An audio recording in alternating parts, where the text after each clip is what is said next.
Do you believe in betrayal?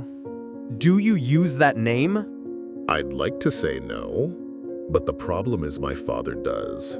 What? Nothing. Thinking out loud. Yes, betrayal exists. A breach of promised fidelity through a perfidious act. It's even in your dictionaries.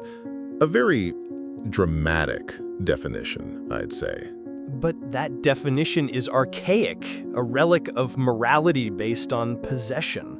In the modern world, with more fluid relationships, don't you think that insisting on this idea of fidelity is just a mechanism to control bodies and curtail pleasure? Do I? You bet I do. I love your generation. You read half a dozen articles on the internet and think you're the great libertarians of affection. But isn't it funny? You want the poetic freedom of polyamory, but you yearn for the bourgeois security of monogamy.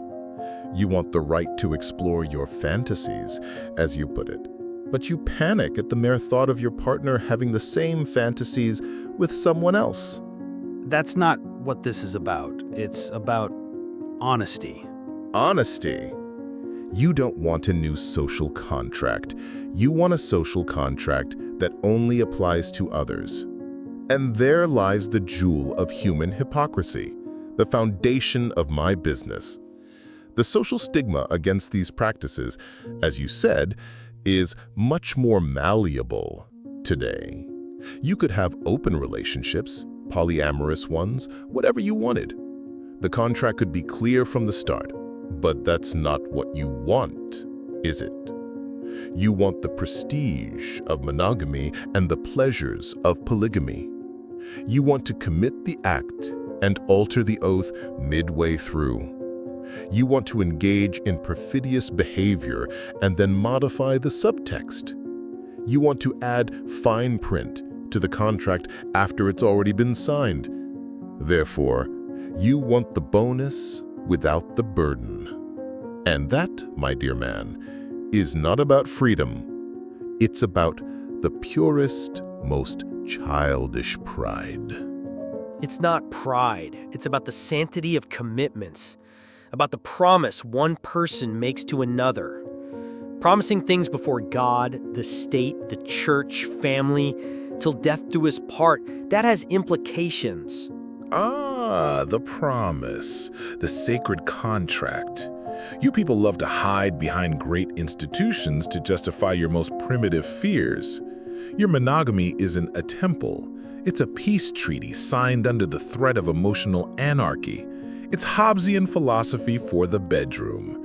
You cede freedom in exchange for security, fearing the war of all against all of the singles world. And you're against that?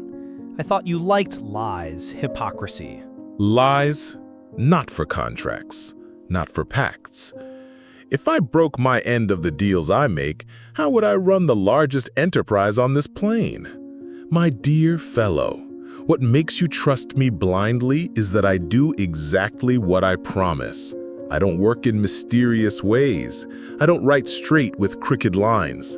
I promise, I deliver. The chaos I enjoy comes from watching you break your own rules. So you're saying the right thing is to promise nothing, to live like an animal on impulse alone? I'm saying you want the best of both worlds, but you don't have the stomach for either. You want to be Rousseau's noble savage, free in nature, but you demand that your partner live under Hobbes' Leviathan state, honoring the contract. Betrayal is nothing more than your pathetic attempt to be the CEO of your own life while acting like the most incompetent intern. And in the next act, we'll discuss your performance and why your shares are in free fall. Okay. You win the debate. My logic is flawed, my hypocrisy is clear. So what's left? What's the practical solution? Is the cure for betrayal simply to be alone? Be alone. How dramatic and how predictable. All or nothing. Since you can't be the perfect husband, now you want to perform the role of the lone wolf. It's the same vanity, my friend, just with a different costume. No, I don't want to be alone. I want what everyone wants, to be desired, to be exclusive, but without the chains. There it is, the heart of the matter. You people don't want to be alone. You want to control, but you don't want to be controlled. Betrayal is just the symptom of your Nietzschean will to power, the thrill of subjugating, of manipulating. It's the pleasure of breaking the rule and getting away with it. Answer me something. If you know all this, if your advice is technically correct, why are you the bad guy in the story? Because my greatest victory, my dear fellow, is not to deceive you with lies. It is to destroy you with the truth. One of your prophets said that the truth will set you free. What a cosmic joke. The truth for beings like you doesn't set you free. It paralyzes. It shows you the size of the mountain and the weakness of your legs, and you simply give up. That's your truth. And truth is relative. The way you say it makes it sound absolute. Truth is relative, the last refuge of the intellectual coward. Perhaps your truth is malleable, but the consequences, my dear man, are terribly absolute. The pain of your betrayed partner is absolute. Your own pathetic agony is absolute. The loss of self-respect is absolute. You can paint the walls of your prison with whatever relative colors you like. The prison still stands. You really get a kick out of this, don't you? When I give you the exact map to the exit of the labyrinth, I do so because I know you don't have the discipline, the strength, the vitality to follow the path.